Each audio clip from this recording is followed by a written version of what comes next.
Vamos a poner el tema sobre la mesa, ya lo habíamos adelantado. Este fin de semana, este sábado, un grupo de periodistas que viajaba en una camioneta por una carretera de Sinaloa, en su cobertura de la gira presidencial, fue abordado por un grupo armado en un retén del crimen organizado. Los hechos fueron denunciados en diferentes medios nacionales y desde ese mismo día minimizado por el presidente, quien dijo: no pasó nada, no pasa nada. Realmente no pasa nada. Saludo con gusto a nuestro director editorial Raúl Frías Lucio y al analista de Mega Noticias Eduardo Manzanares. Un abrazo a los dos, excelente tarde, el tema ya está en la mesa. Gracias, Lidia, qué gusto saludarte, como siempre. Eduardo, buenas tardes. Buenas tardes, Raúl, qué gusto saludarte. A ver, ¿cómo entender estos guiños al crimen organizado? Porque no es el primero lo que ha sucedido al minimizar este hecho, en donde en esta gira presidencial del fin de semana, en esta zona conocida como el Triángulo Dorado, característica por la gran producción de drogas, de amapola, y que está en esta, donde confluyen básicamente estos tres estados, Chihuahua, Durango y lo que es Sinaloa.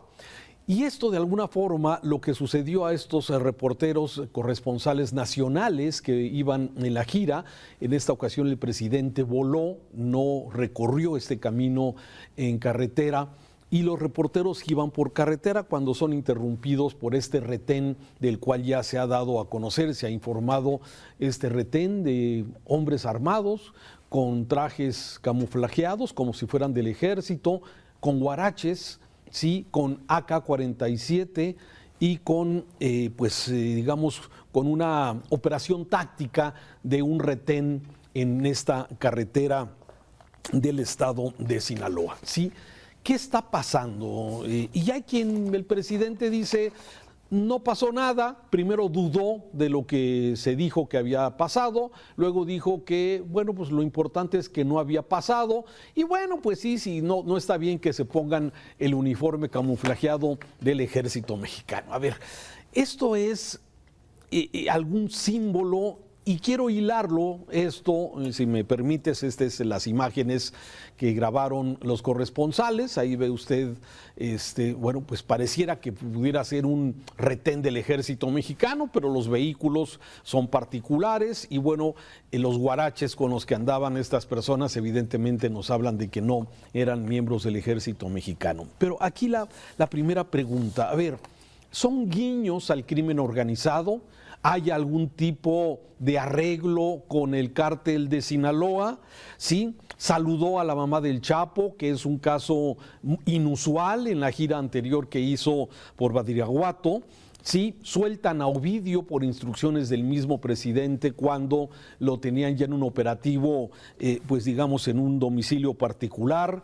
La estrategia de abrazos no balazos, donde se señalaba que no se iba a perseguir ya a los criminales. Sí, vemos estas imágenes donde el ejército mexicano es virtualmente correteado, no virtualmente, realmente correteado por miembros de hombres civiles, como sucedió allá en Nueva Italia, en Michoacán.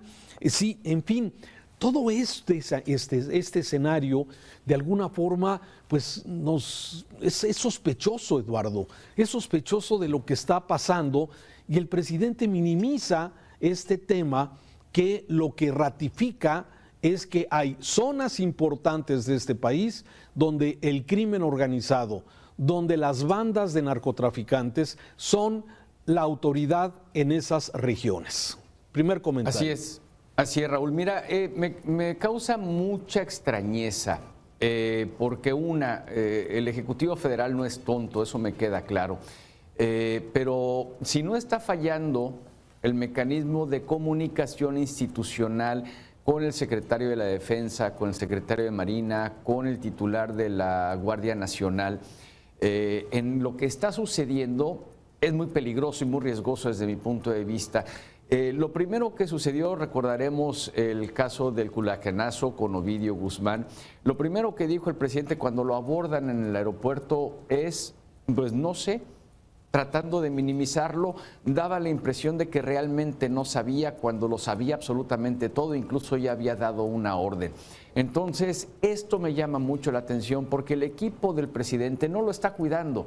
y no lo está procurando que quede bien ante las cámaras cuando tiene que hacer una declaración, sobre todo importante, que va más allá de una ocurrencia.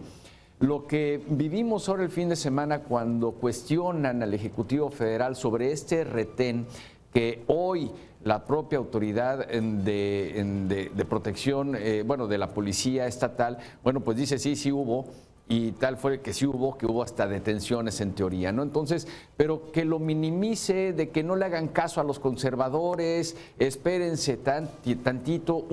Me habla de una muy mala comunicación interinstitucional, con el Ejecutivo Federal, y la otra, minimizar el hecho como si de esta manera no pasara nada, cuando realmente pasa mucho y pasa todo. El haber liberado a un personaje como Ovidio, ¿se le puede llegar a fincar una responsabilidad penal al Ejecutivo? Sí. Y a todos los que participaron en ese fallido intento de detención de Ovidio Guzmán, Raúl. Entonces, aquí estamos hablando ya de fallas institucionales que desde luego afectan sobremedida a la población en general.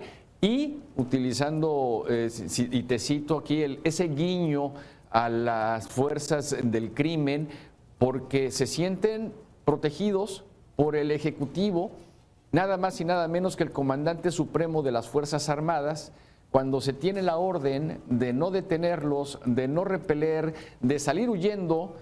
Pues esto está minando el Estado de Derecho, porque ningún mexicano libre que no pertenezca al crimen organizado tiene a final de cuentas estas canonjías que tienen hoy en día los criminales en nuestro país, Raúl. Sí, fíjate que tienes mucha razón. Y no solamente es lo preocupante de lo que está pasando en este momento. ¿Sí? Este sexenio será el sexenio donde más asesinatos violentos van a ocurrir. Ya llevamos 120,000, que fue lo que tuvo el sexenio anterior de Peña Nieto, y todavía le quedan estos 2 años al presidente López Obrador. Entonces será el sexenio más sangriento sin duda.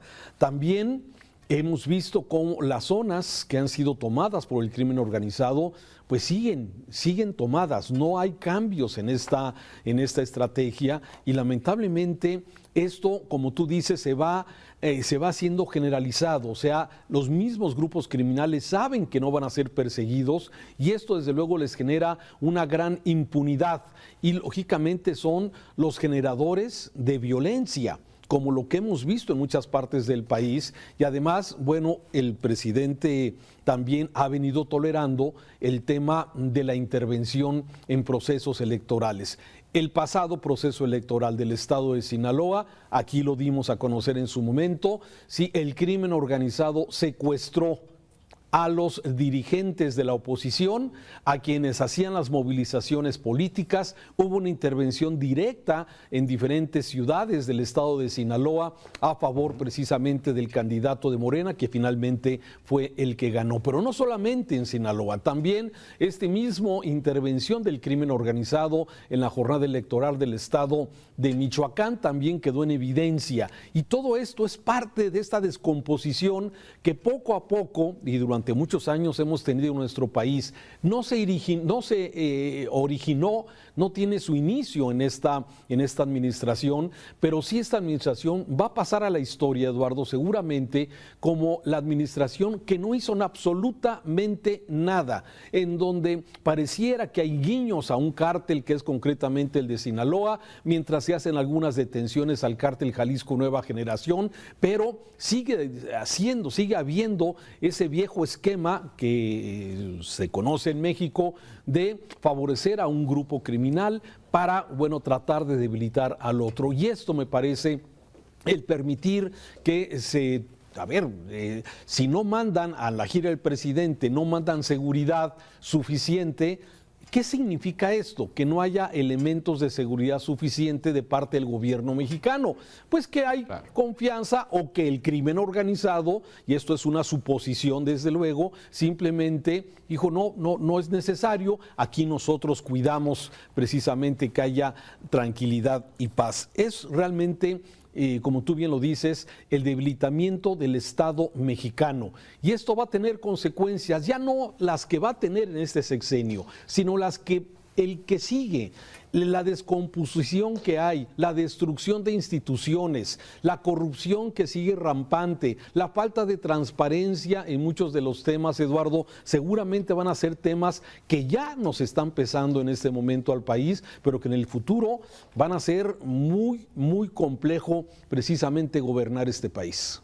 Así es, y todo va a depender incluso, Raúl, de cómo se presente la sucesión presidencial en el futuro, que dicho sea de paso, pues esta empezó, apenas concluyó las elecciones intermedias, ¿no? Entonces le abrió la puerta el propio Andrés Manuel a que se estuviera hablando del tema. Pero aquí él ha sido claro y ha sido muy enfático. La idea que él tiene es que se mantenga esta idea de la 4T, lo que quiera que signifique hoy en día la 4T, solo él lo sabe, pero quiere que se mantenga lo que él le llama la transformación del país. Pero a ver, si transformar al país significa tener 5 millones más de pobres, si transformar al país significa tener una inflación del 7.5% anualizada, si transformar al país significa que el crimen organizado tome el control tácitamente y visiblemente de procesos electorales al grado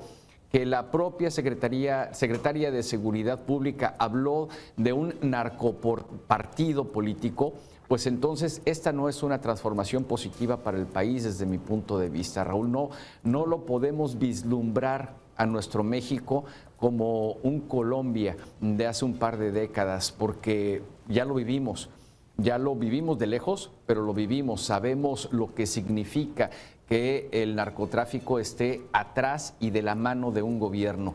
Y no estoy diciendo que lo esté.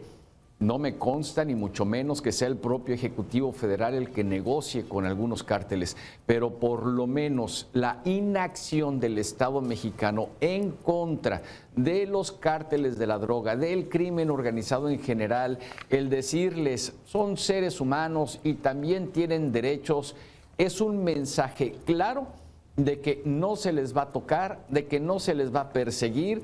Si llega a haber un momento de confrontación y de balazos, quizá repele el ejército, la armada, los mismos, pero no la van a originar las Fuerzas Armadas de nuestro país. Si los ven armados, se van a dar la vuelta y se van a ir. Yo no puedo entender, Raúl, en serio, que el ejército mexicano, con la inteligencia que tiene, no se haya dado cuenta de ese retén del crimen organizado en Badiraguato y deteniendo a la prensa, cuando lo único que buscamos y pretendemos es informarle a la gente. A final de cuentas, acudimos a una invitación, a una gira del presidente, y que se nos trate así a los medios de comunicación, a los periodistas, a los reporteros, pues no es justo.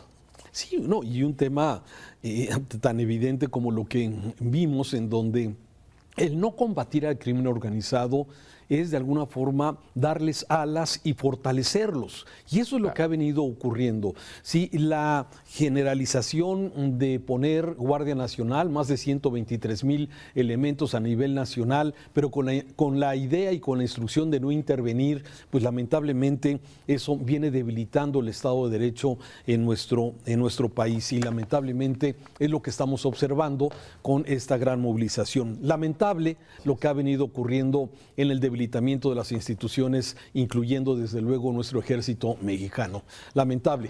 Eduardo, nos vamos. Nos vamos, Raúl, muchas gracias, que tengas un excelente inicio de semana, al igual que la audiencia en Mega Noticias.